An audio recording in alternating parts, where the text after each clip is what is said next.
एक खुरापाती सा सवाल है मेरे दिमाग में, उसको आंसर करना। आप WWE टीवी पे देखते हो, सोचो आपको एक बार रेसलमेनिया यूएसए में जाके देखने को मिल रही है, लेकिन शर्त ये है कि उसके बाद आप WWE टीवी पे भी नहीं देख सकते कभी भी। वो आपका एक बार था WWE देखना और अब वो एंड, मतलब रेसलमेनिया देख ली जाके तो अब टीवी पे भी नहीं दिखेगी। तो क्या आप ये डील पसंद करोगे कि रेसलमेनिया देखने तो जाओगे लेकिन फिर टीवी पर भी कभी नहीं देख पाओगे? Okay, hello chatters, my name is Rohit and you are watching wrestle chatter. Welcome है गाइस आपका वॉइस ऑफ रेसलिंग के एक और नए एपिसोड में। आज बहुत सारी बातें आपको बताने के लिए, और स्टार्ट करते हैं। सबसे पहले ये सवाल आई थिंक मेरा इसीलिए आया बैक ऑफ द माइंड क्योंकि WWE गाइस प्लान कर रही है साल में 4 इंटरनेशनल शोज अपने करने का। WWE का अब जो फोकस है वो यूएसए की मार्केट तो हमेशा रहती है, लेकिन अब ज्यादा उनका फोकस इसके ऊपर भी है कि इंटरनेशनल शोज भी हम ज्यादा कर रहे हैं। और रिपोर्ट्स ये है कि WWE एटलीस्ट 4 इंटरनेशनल शोज साल में करवाएगी, ऐसा उनका प्लान है, जिसमें से 2 तो आ जाएंगे सऊदी और यूके वाले, ये तो उनके कंफर्म है। और बाकी जो 2 हैं वो चीजें उसके ऊपर डिपेंड करेंगी कि WWE किस कंट्री के अंदर जाती है। यहाँ पर लिखा है the other 2 will be rotated.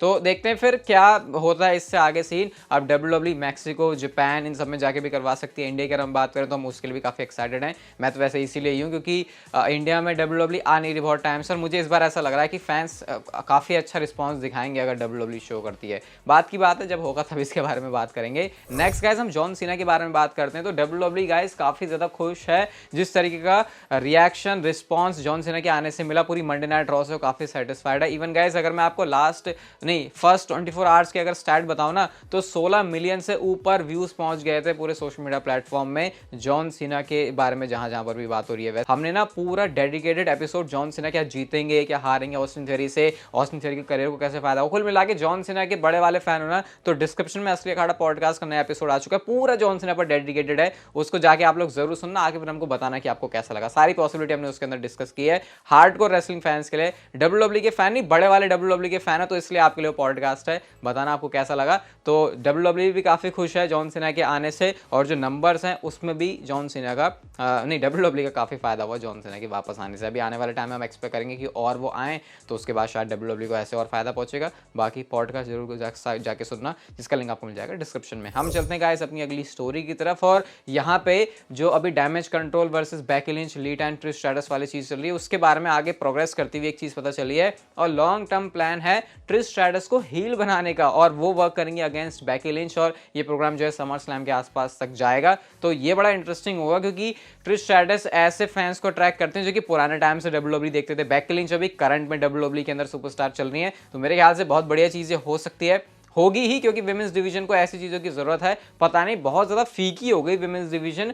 ऐसा नहीं है कि WWE कुछ कर नहीं रही, कर भी रही है, लेकिन फैंस ने इंटरेस्ट इसमें खो दिया। और मैं अपने पर्सनल ओपिनियन की बात नहीं कर रहा, ये मैं हर तरफ अगर देख रहा हूं तो मुझे ऐसी चीज पता चल रही है, जबकि ट्रिपल एच के आने से ऐसा होना नहीं चाहिए था। NXT के अंदर विमेंस डिवीजन एक अलग ही लेवल पर ऑपरेट करती है, वो पहले भी था, वो आज भी है, लेकिन उस चीज को कहीं ना कहीं दिखा नहीं पाया ट्रिपल एच, मुझे लग रहा है मेन रोस्टर में आने के बाद से। हो सकता है इस चीज से कुछ ना कुछ इससे जो WWE का है ना विमेंस डिवीजन, उसमें कुछ ना कुछ हेल्प हो जाए। कोडी रोड्स की गाइस जो नाइटमेयर फैक्ट्री ट्रेनिंग है उसमें जॉन सीना आए थे, आप लोग यहाँ पर देख सकते हो इस पिक्चर के अंदर। जॉन सीना भी हमको दिखाई दे रहे हैं, और ये इसीलिए होगा क्योंकि यहाँ पे ट्रेनिंग वगैरह सिखा रहे होंगे वो, मतलब यहाँ पर जो नए स्टूडेंट्स हैं वो प्रिपेयर होते हैं रेसलिंग में आने के लिए। और पीछे यहाँ पर जॉन सीना के हेल इन सेल वाला पोस्टर भी है कोडी रोड्स का, तो काफी अपडेटेड सा लग रहा है। कुछ ज़्यादा बताने के लिए छोटी सी अपडेट थी, मुझे लगा आपके साथ शेयर भी कर देता हूँ इसे। अब गाइस आपको पता है कल होने वाला है स्मैकडाउन का एडिशन। यहाँ पे WWE ने पहले से ऑफिशियली अनाउंस किया fatal 5 match, Sheamus versus Drew McIntyre versus Karrion Kross versus L A Knight versus Xavier Woods. हाँ गाइस, क्योंकि कोफी किंगस्टन मैंने आपको बताया था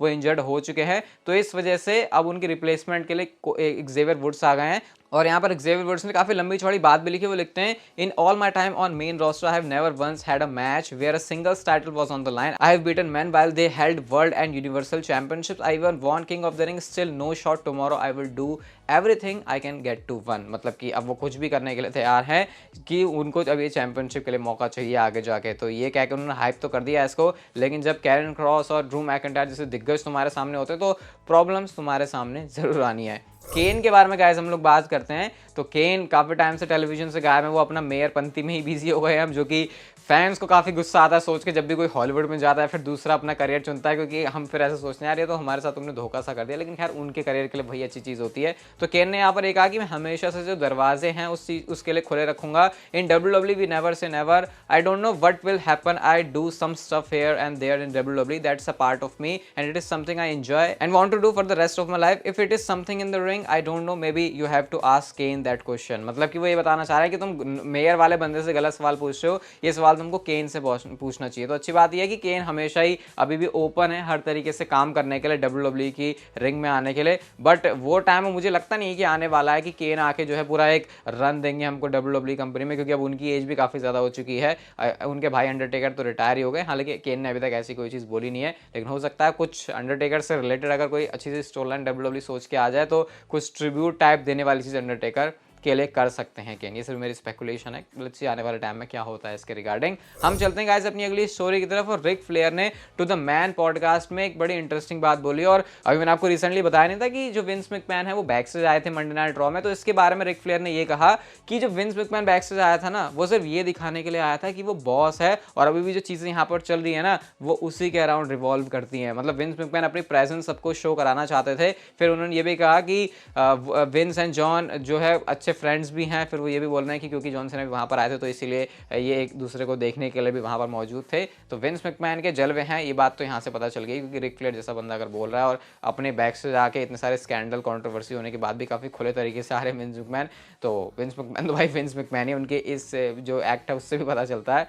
नेक्स्ट गाइस हम गेबल स्टीवसन के बारे में बात करते हैं। और गेबल स्टीवसन ने ओलंपिक्स के अंदर रेसलिंग के अंदर गोल्ड मेडल लेके आया था वो यूएसए के लिए। अब गाइस एक बहुत बड़ी बात बोली गेबल स्टीवसन ने, नेक्स्ट ओलंपिक्स के अंदर भी compete करने का प्लान कर रहे हैं गेबल स्टीवसन, लेकिन उन्होंने ये कहा कि उनकी जो प्रायोरिटी है वो WWE है। और ये बहुत बड़ी बात है, क्योंकि ओलंपिक्स वाले स्पोर्ट से ऊपर, जो कि भाई स्पोर्ट में अगर बोलना ही है किसी को, तुमको जिसको स्पोर्ट का कुछ नहीं पता तो ओलंपिक्स से जरूर पता होते हैं, तो उस चीज़ से आगे वो WWE को रख रहे हैं। और इधर WWE क्या कर रही है हमको कुछ पता ही नहीं है गेबल स्टीवसन के बारे में। वैसे बहुत टाइम पहले रिपोर्ट ये आई थी कि जितना ज़्यादा रेट कर रहे थे WWE वाले गेबल स्टीवसन को, उस हिसाब से परफॉर्मेंस गेबल स्टीवसन नहीं दिखा रहे हैं। तो शायद अभी उनके ऊपर और ज़्यादा काम करने की जरूरत है। इवन मुझे याद है गेबल स्टीवसन और ट्रिपल एच का मैच WWE ने रेसलमेनिया के अंदर प्लान किया था, लेकिन फिर वो कार्डियक इवेंट हो गया ट्रिपल एच का, और ट्रिपल एच उसके बाद कंपीट करने के लिए नहीं बचे, उसके बाद रिटायर हो गए। तो प्लान तो थे लेकिन अभी कुछ नहीं है, और गेबल स्टीवसन WWE को आगे रख रहे हैं ओलंपिक से। इस बात को WWE को जरूर कंसिडर करना चाहिए, एटलीस्ट इस चीज़ की रिस्पेक्ट और वैल्यू तो करनी चाहिए। अलेक्सा ब्लिस के बारे में गाइस हम लोग बात करते हैं। तो अलेक्सा ब्लिस कहाँ गायब है, आप लोग मुझसे क्वेश्चन पूछ रहे थे। तो गाइस इंजर्ड नहीं है अलेक्सा ब्लिस, कुछ भी उनके साथ प्रॉब्लम नहीं है। जो बात हमको पता चली है वो ये है कि क्रिएटिव टीम अब रेडी हो चुकी है अलेक्सा ब्लिस के साथ में, और वो प्लान कर रहे हैं अलेक्सा ब्लिस के रिटर्न को। और ये चीज़ आपको देखने को मिल सकती है बैकलैश प्रीमियम लाइव इवेंट से पहले, यानी कि रेसलमेनिया के बाद बैकलैश से पहले। वो किसी इंजरी की वजह से बाहर नहीं है, और जो उनका रीज़न एब्सेंस का वो अननोन है, लेकिन मोस्ट प्रॉब्ली जो रीज़न है वो यही है कि क्योंकि अलेक्सा ब्लिस के लिए अभी टीवी पर करने के लिए कुछ नहीं, एक प्लान है WWE के पास, तो इसको जब मौका होगा तो वो एग्जीक्यूट कर लेंगे, और उसके बाद आपको अलेक्सा ब्लिस टेलीविजन पर देखने को भी मिल जाएंगे। हम चलते हैं गाइस हमारी आज की नेक्स्ट एंड फाइनल स्टोरी की तरफ, और सबसे हॉट टॉपिक है इस समय WWE का, रेसलिंग का।